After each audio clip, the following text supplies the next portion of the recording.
हिरण्यगर्भः समवर्तिताग्रे भूतस्य जातः पतिरेक आसीत् सदाधार पृथिवीं धामुते मां कस्मै देवाय हविषा विधेम। सन्मार्ग पर चलने के लिए प्रेरित करने वाले गुरुजनों को नमस्कार। प्रिय छात्र मित्रों, आपको विदित है ही कि हमारे द्वारा जो यह उपक्रम प्रारंभ किया गया है, चौधरी चरण सिंह विश्वविद्यालय के स्नातक स्तर के द्वितीय वर्ष पर में पढ़ने वाले बीए, बीएससी इत्यादि विभिन्न कक्षाओं में जो छात्र फाउंडेशन कोर्स संस्कृत का अध्ययन करते हैं,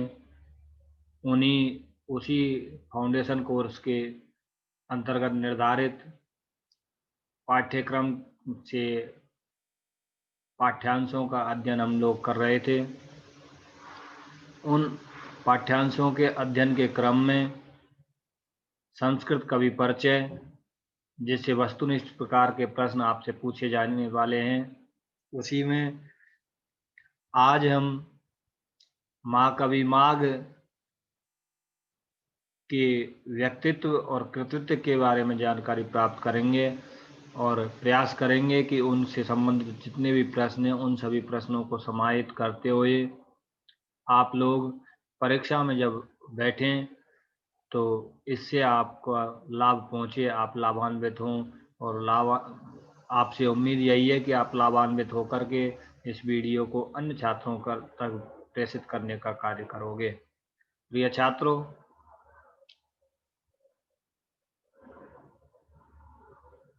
शिशुपाल वध नाम की एक रचना जिसमें वध शब्द जुड़ा हुआ है शिशुपाल के साथ, अर्थात हनन करना शिशुपाल का। तो इस प्रकार से महाकवि माघ ने जो अपनी रचना है शिशुपाल वध, उसमें शिशुपाल का जो वध किया जाता है उस ऐतिहासिक घटनाक्रम को आधारित करके अपने श्रोताओं तक, सहृदयी जनों तक अपने हृदय के अंतर्गत स्थित भावों को प्रेषित करने का कार्य किया है। आइए देखते हैं। सबसे पहले महाकवि माघ का व्यक्तित्व देखते हैं। उनका जन्म कहाँ हुआ, उनके पिता का नाम क्या था, माता का नाम क्या था, वह रहने वाले कहाँ के थे, किस समय जन्म हुआ। इस प्रकार के प्रश्न प्रिय छात्रों आपसे पूछे जा सकते हैं। तो पहला ही हमने पॉइंट यहाँ पर लिया है, आपसे प्रश्न पूछा जा सकता है कि माघ का जन्म कब हुआ, कहाँ हुआ और किस गोत्र या किस परिवार में हुआ।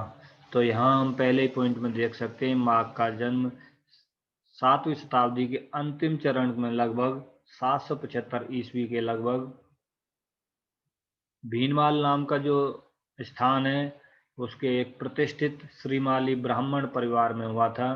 भीनमाल नाम का जो यह स्थान है, प्रिय छात्रों, आज का जो हमारा गुजरात और राजस्थान का सटा हुआ प्रदेश है, जिसको हम आबू पर्वत और आपका उदयपुर, डूंगरपुर इत्यादि, और उधर गुजरात के बनासकाठा इत्यादि जो जनपद हैं, इन दोनों स्थानों को मिला करके भीलमाल नाम का स्थान एक जगह बनती थी, जो पहले गुजरात प्रांत में थी और अब वह दोनों प्रांतों में अलग अलग कुछ कुछ जिले बट करके आ गई है। भीनमाल नाम का जो ये स्थान है अब मूलतः राजस्थान की सीमा के अंतर्गत आता है। माघ के परिवार के विषय में देखें तो इनके जो पितामह थे राजा सुप्रभ देव बर्मलात नाम के राजा हुए। उनके सर्वाधिकारी अर्थात प्रधानमंत्री या महासेनापति के पद पर प्रतिष्ठित इनके पितामह अर्थात दादाजी, जिनका नाम सुप्रभ देव था, और इनके पिता का नाम दत्तक था। जिनको लोग सर्वाश्रय के नाम से भी जानते हैं, क्योंकि यह सभी को आश्रय प्रदान करने में रुचि रखते थे, अपने शरणागत को की सहायता करने की भावना रखते थे। भोज प्रबंध को देखते हैं बल्लाल सेन की को, तो माघ राजा भोज के दरबार में भोज प्रबंध के अनुसार रहते थे। माघ की जब हम प्रतिष्ठा की दृष्टि से देखते हैं तो गणना रीति संप्रदाय, जिस रीति संप्रदाय का प्रवर्तन किया था महाकवि भारवी ने अपनी एकमात्र कालजयी और अमर कृति कातार्जुनियम के द्वारा, उसी रीति संप्रदाय को पुष्टि प्रदान करने वाले जो संस्कृत महाकवियों की त्रयी है, भारवी, माघ और श्रीहर्ष, उसमें इनकी गणना भारवी के बाद दूसरे स्थान पर की जाती है। माघ ने अपने एकमात्र और अद्वितीय शिशुपाल वध नाम के महाकाव्य की रचना की। शिशुपाल वध में अंगिरस वीर रस है और माघ ने शिशुपाल वध का प्रारंभ और समाप्ति दोनों कृष्ण स्तुति से की है। माघ के महाकाव्य शिशुपाल वध के कथानक को देखें, वह कथा वस्तु, उसका मूल स्रोत क्या है, तो महाभारत के सभा पर्व से इस कथा को लिया गया है। शिशुपाल वध की कथा का विभाजन देखें तो शिशुपाल वध की कथा को 20 सर्गों में विभाजित किया है महाकवि माघ ने। इसके नायक भगवान श्री कृष्ण और प्रतिनायक शिशुपाल है। इस प्रकार से शिशुपाल वध नाम का जो महाकाव्य है वह प्रतिनायक के नाम पर उसका नामकरण हुआ है। और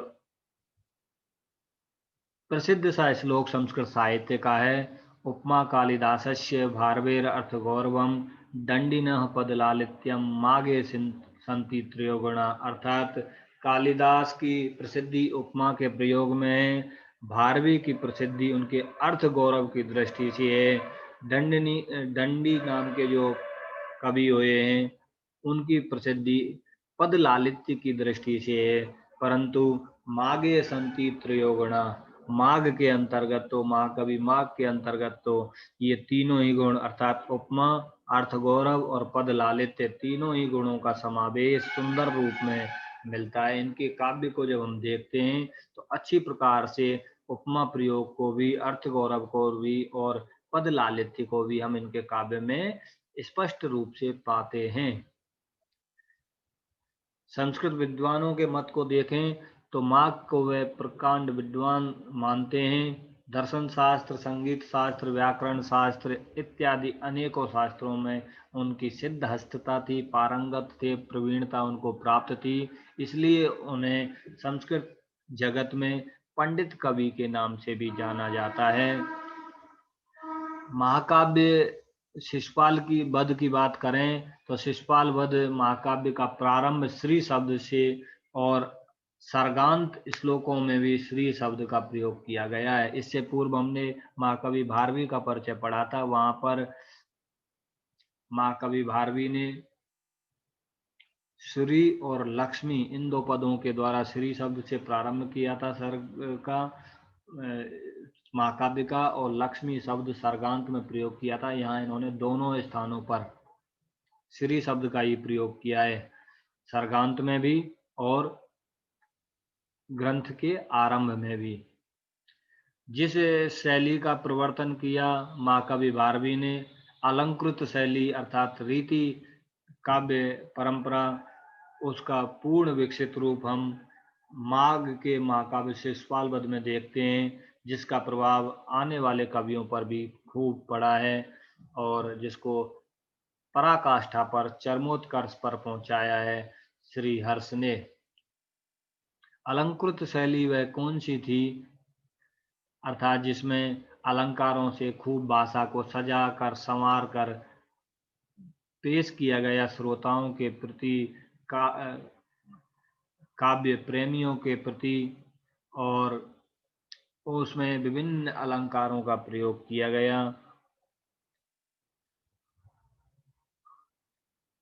शिशुपाल वध की कथा को संक्षिप्त रूप में अगर हम देखें तो देवर्षि नारद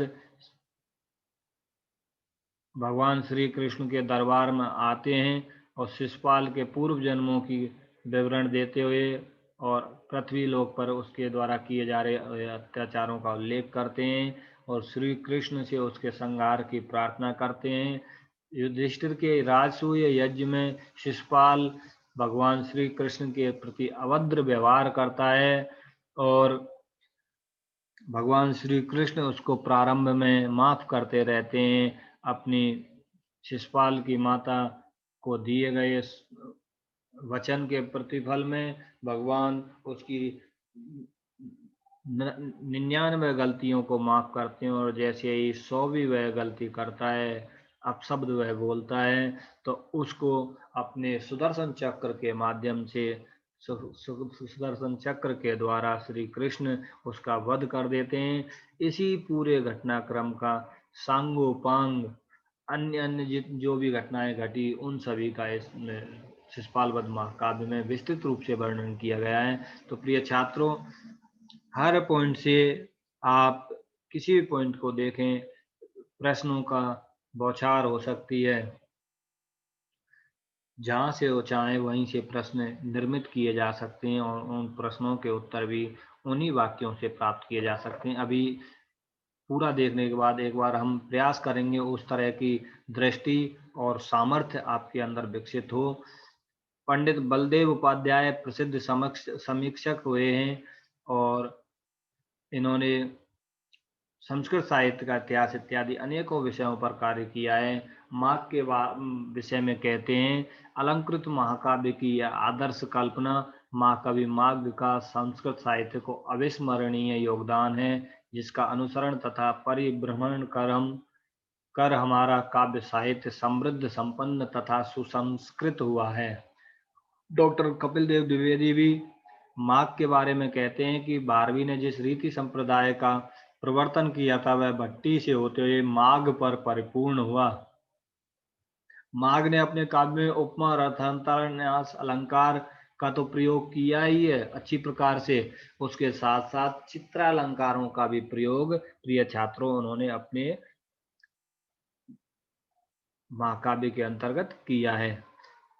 चित्रालंकारों में मुरजबंद नाम का एक चित्रालंकार होता है, उसका एक उदाहरण यहाँ पर हमने लिया है, एक बार देख लें। जिस प्रकार से मुरज का बंधन किया जाता है ढोलक का, इधर से उधर उसके तार एक जैसे चलते रहते हैं, उसी प्रकार से इसमें भी इसकी पंक्तियों को देखें और उन पंक्तियों को पढ़ने के बाद उसके शब्द से कहीं से भी प्रारंभ करें, जिस भी दिशा में जाएंगे हम उसी पंक्ति को हम पाएंगे। जैसे सा से नाग मनारंभे, अब इसको हम क्रमशः देखते हैं तो पहली पंक्ति का पहला अक्षर, दूसरी पंक्ति का दूसरा अक्षर, तीसरी पंक्ति का तीसरा अक्षर, चौथी पंक्ति का चौथा अक्षर, ये हो गया पहले 4 अक्षर सा से नाग।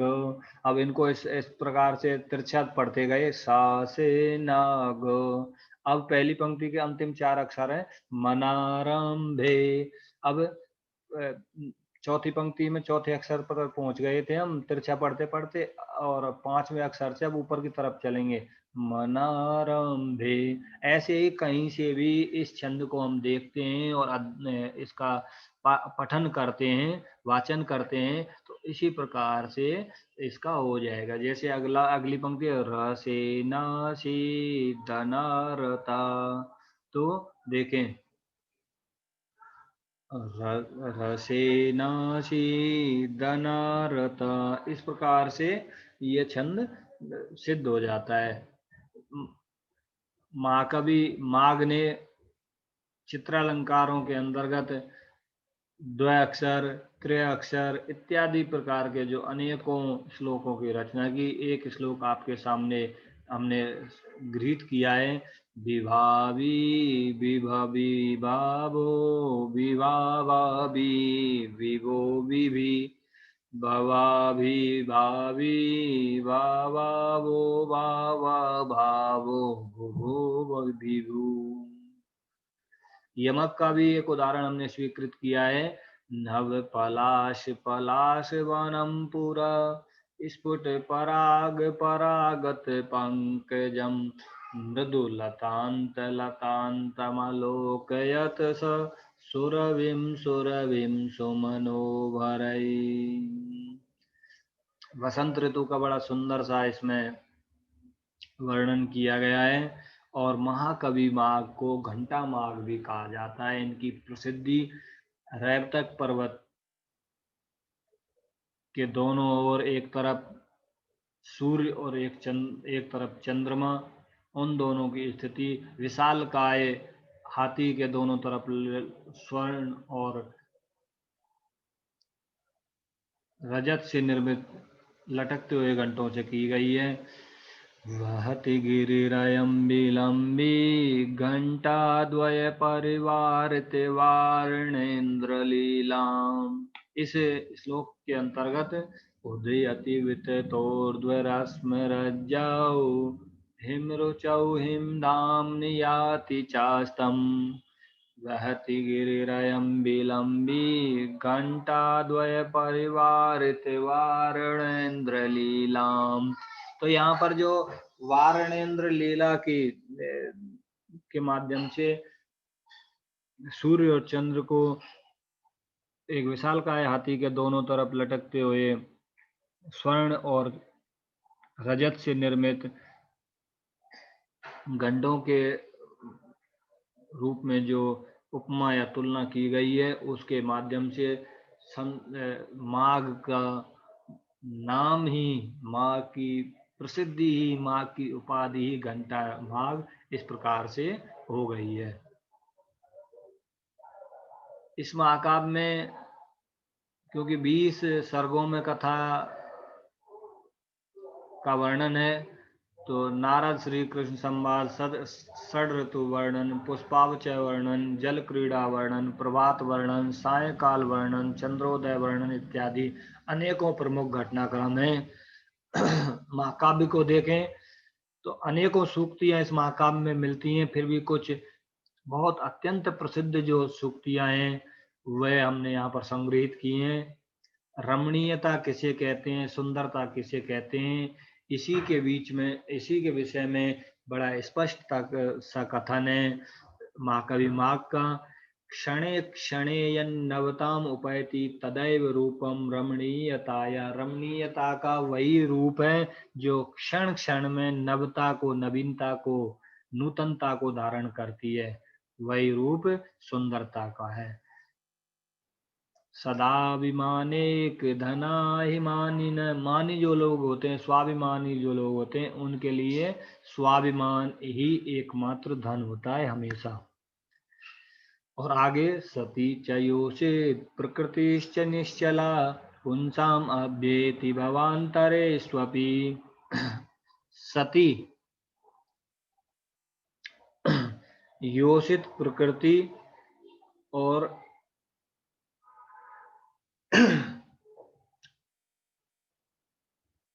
ऐसी महिलाएं जो पतिव्रता महिलाएं, उनकी प्रकृति अर्थात स्वभाव जो निश्चल है, चंचलता से रहित है, और पुमांस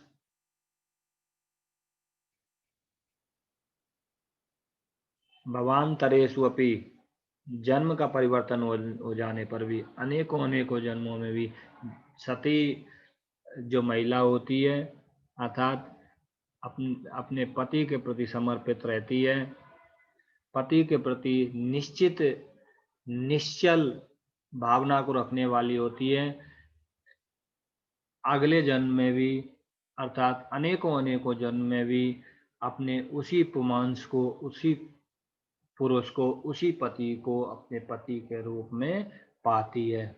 वैसे ही यह जो कथन है शिशुपाल वध में, शिशुपाल की स्वभाव के विषय में आया है कि वह पहले हिरण्यकशिपु बना, जिसने देवताओं के मन में पहली बार भय का अवतरण कराया। फिर वह रावण बना, जिसने देवताओं को और सभी प्राणियों को दुखित पीड़ित किया, और वही अब शिशुपाल के रूप में जन्म लेकर के आया है। इस प्रकार की कहानी का वर्णन महाकाव्य में है। माघ के विषय में अनेकों कवियों ने अनेकों अनेकों प्रकार की प्रशस्तियां कही हैं, जिनमें से कुछ प्रशस्तियों का संग्रह हमने किया है कहते हैं तावद भा भारवेर भाति यावन्न मागस्य नोदय उदिते च पुनर्मागे भारवेर भा रवेरिव। कह रहे हैं कि तावद भा भारवेर भाति, तभी तक भारवी की जो भा है, चमक है, कांति है, यश है, तभी तक वह चमकता है या उसकी प्रसिद्धि होती है। यावन माघस्य नोदय, जब तक माघ का उदय नहीं हो जाता है। और उदिते च पुनर्मागे, और जब माघ का उदय हो जाता है, उत्थान हो जाता है, उस समय के बाद भारवेर भा, भारवी की जो भा है, चमक है, यश है, प्रसिद्धि है, उसकी ख्याति है, वह रवेरिव, रवि के समान हो जाती है। जिस प्रकार से रवि अर्थात सूर्य माघ महीने के आ जाने के बाद अपनी चमक को खो देता है, अपनी तीक्ष्णता को, अपनी उष्णता को खो देता है। माघ का महीना जानते ही होंगे, माह, फागुन, फाल्गुन, माघ। तो जिस प्रकार से माघ के महीने में सूर्य अपनी तीक्ष्णता को, उष्णता को, अपने तेज को, अपनी कांति को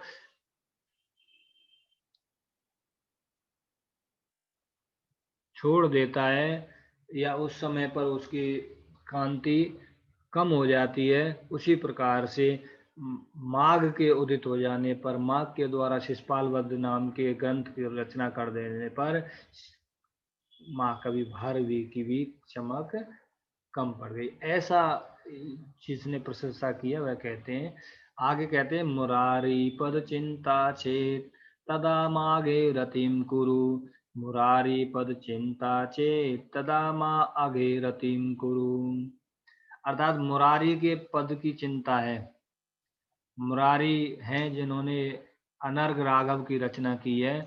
तो ये जो रचना का प्रशंसक हैं, कह रहे हैं कि अगर मुरारी के ग्रंथ की का अध्ययन अगर करना चाहते हो तो पहले तुमको माघे रतिम कुरुम, माघ में तुम्हें अपनी रति, आसक्ति, उसमें अपना प्रेम, स्नेह दिखलाना पड़ेगा। पहले माघ का अध्ययन करो, माघ के काव्य शिशुपाल वध का अध्ययन करो, उसके बाद मुरारी का जो काव्य है उसका अध्ययन करना। और यदि मुरारी पद चिंता चेत, मुरारी के चरणों की चिंता है, भगवान श्री कृष्ण की भक्ति अगर आप करना चाहते हो, तदा माँ अघे रतिम कुरु, तो एक काम करो, अग में, पाप में, बुरे कर्मों में रति मत करो, अर्थात बुरे कार्य अपने जीवन में मत करो। ऐसे ही आगे कहा है उन्होंने, मेघे माघे गतम वय, मेघ दूत का अध्ययन करने में और माघ के काव्य अर्थात शिशुपाल वध का अध्ययन करने में पूरी वय, उम्र निकल गई। अर्थात जितनी बार उनका अध्ययन किया उतनी बार ही नए नए ज्ञान की प्राप्ति, नए नए शब्दों की प्राप्ति उनके काव्यों से हुई। और आगे कहते हैं, नव सर्ग गते माघे नव शब्दों न विद्यते। माघ का जो महाकाव्य शिशुपाल वध 20 सर्गों में जो विभाजित है, उसके 9 सर्गों तक का अध्ययन कर लिया जाए तो उसके बाद कोई ऐसा शब्द नहीं बचता है जिसका प्रयोग उन 9 सर्गों में नहीं किया। ये प्रशंसा इस प्रकार से अनेकों कवियों ने की है। प्रिय छात्रों, आइए अब थोड़ा सा उस तरह का स्वाध्याय कर लेते हैं जिस प्रकार से आपके परीक्षा में प्रश्न आने वाले हैं। जैसा पहला ही वाक्य है, तो यहाँ से प्रश्न किस प्रकार से बन सकता है। पहला प्रश्न मैं यही आपको सामने रख रहा हूँ कि माघ का जन्म किस स्थान पर हुआ था। दूसरा प्रश्न इस प्रकार से बन सकता है, माघ का जन्म किस परिवार में हुआ था, माघ का जन्म किस समय पर हुआ था। आगे प्रश्न बन सकता है, माघ के पितामह का नाम क्या था। माघ के पितामह सुप्रभदेव किसके सर्वाधिकारी थे। माघ के पिता का नाम क्या था। माघ के पिता दत्तक को क्या कहा जाता था। भोज प्रबंध के अनुसार माघ किसके दरबार में रहते थे, इत्यादि इत्यादि। इस प्रकार की शैली से आपसे वस्तुनिष्ठ प्रश्न पूछे जा सकते हैं और उन प्रश्नों के उत्तर मैं जहाँ तक समझता हूँ और ऐसी मुझे उम्मीद है, आप इस वीडियो को देखने के बाद अवश्य दे पाओगे और अपने मनोरथ में सफल हो पाओगे। अपने मनोरथ में सफल होकर के और अन्य छात्रों को भी उनके मनोरथों में सफल होने के लिए आप अवश्य सहयोग करोगे। इसी उम्मीद के साथ प्रिय छात्रों, अवश्य अगर आप लाभान्वित होते हो तो अन्य छात्रों को भी इसको प्रेषित करें। अगले इस वीडियो के लिए आपको धन्यवाद। अगले वीडियो में फिर मिलेंगे किसी अन्य कवि के परिचय के साथ। धन्यवाद।